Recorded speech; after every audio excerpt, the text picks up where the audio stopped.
that the Holy Prophet Muhammad sallallahu alaihi wasallam was mentioned by name in the Bible.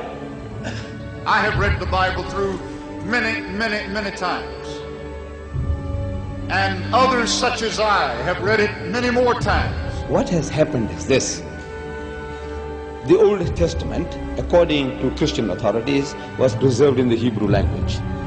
In the Old Testament, in the Song of Solomon, chapter 5, verse 16, in the Hebrew language, it reads, Hikko mamittakim vi kullo Muhammadim zahdudi vi zahra'i bainat Jerusalem. Song of Solomon, chapter 5, verse 16. The word Muhammadim is Muhammad, im, I-M. Im is a plural of respect in Hebrew. You see the first verse of the Bible, book of Genesis, chapter 1, verse 1. It says, in the beginning, God created the heavens and the earth. The word God in Hebrew there is Elohim. In Hebrew, El stands for God, Elah stands for God, Elohim is a plural form to say with awe, respect and reverence, plural of respect.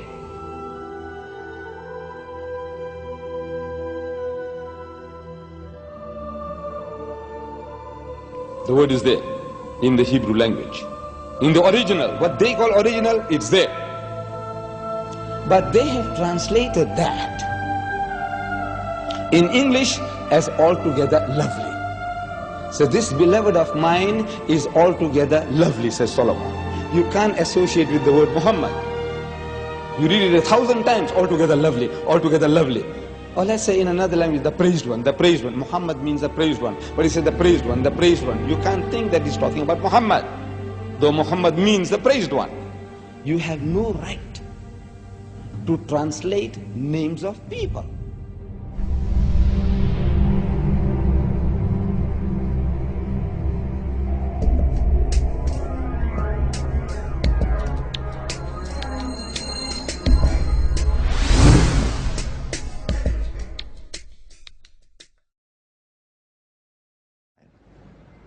إذ قالت الملائكة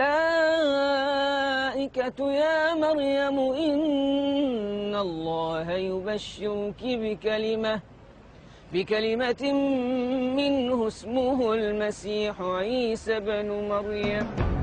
The story of Jesus' birth is narrated in vivid detail in the Quran. As in the Bible, an angel tells Mary she is pregnant despite being a virgin. But the story of what follows then changes completely. In the Bible, Mary's role is limited to the passive mother of Christ. The Quran gives accounts of her ancestry, her birth, her childhood in the Temple of Solomon, and as mother of Jesus. She's the only woman mentioned by name in the Quran.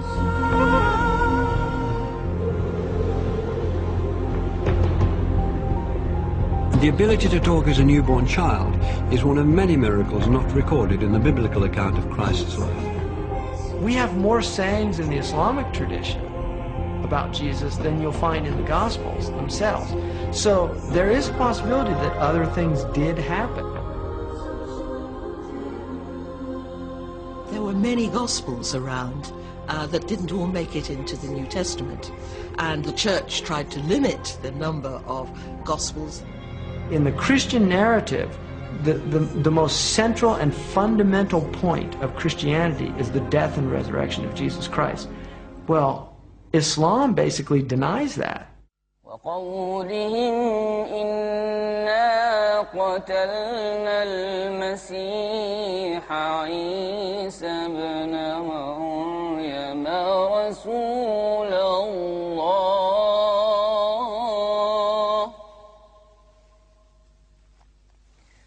وما قتلوه وما صلبوه ولكن شبه لهم.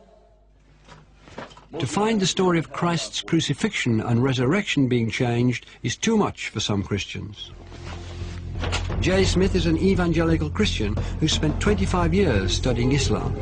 He's dedicated to disproving the Quran's version of Jesus' last day on earth. If Jesus were to come down to Speaker's Corner, I would imagine he'd get up on the ladder like I'm going to get up on the ladder. And what he would say to Muslims specifically is, they would probably confront them with what they've done to him.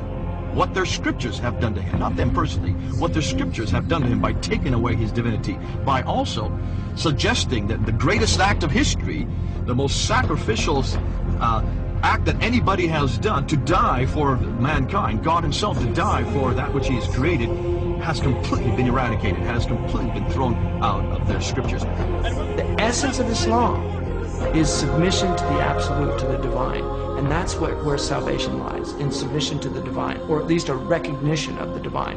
In Christianity, salvation lies through the acceptance of the blood of the Lamb. That is a completely different narrative than the Quran is giving. Who's right? Well, the Quran says, you make your choice here, and I'm going to let you know in the next world.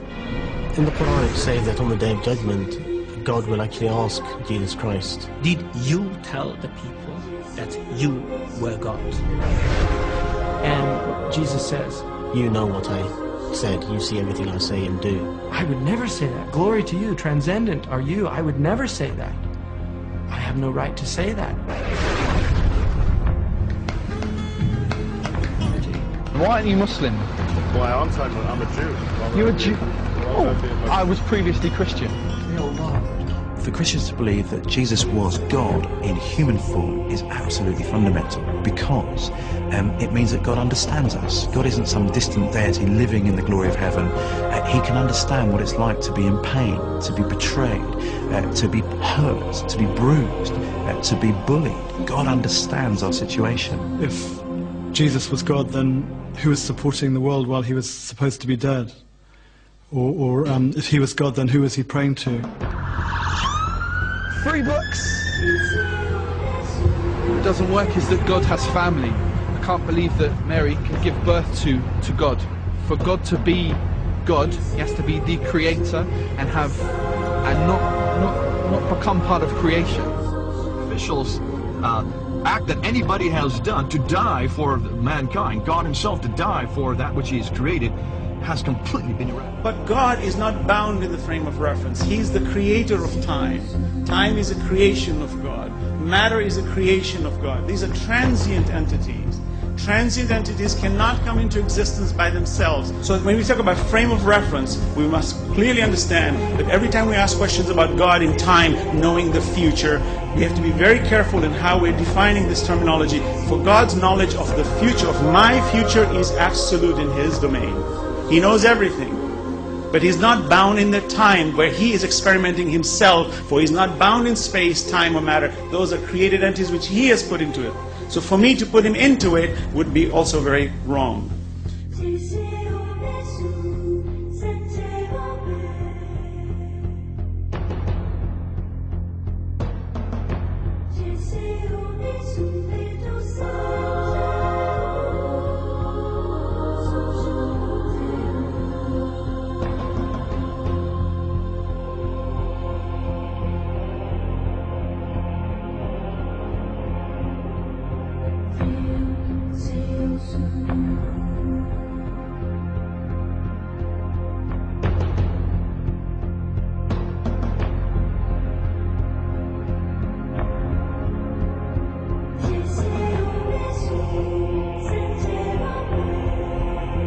Prophet Adam was created from no female and no male. Eve was created from one male and no female. Jesus was created from one female and no male.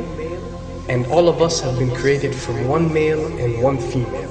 These are 4 examples for us to benefit from, to understand the divinity of our Creator.